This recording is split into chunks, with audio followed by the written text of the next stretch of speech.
হ্যাঁ হ্যালো, এর রাস্তাতে 5 কিলো আছে বুঝছিস কি? 4-5 হাজার টাকার ভিতরে কেন অটো হারাই দিছে? হ্যাঁ এরকম প্যাসেঞ্জার আর না দরকার। হ্যাঁ হারাবি নি। ভাই আমরা গরিব মানুষ, গায়ে তোলেন। আচ্ছা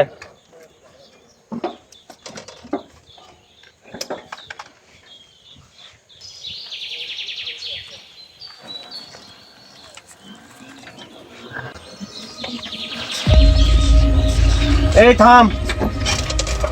কিসে ভাই আরে মাঝখানে তো খা করে দিলেন।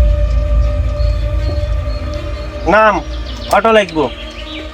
হ্যাঁ ঠিক আছে ভাই আমরা গরিব মানুষ। অটো লাগবো আর যা যা।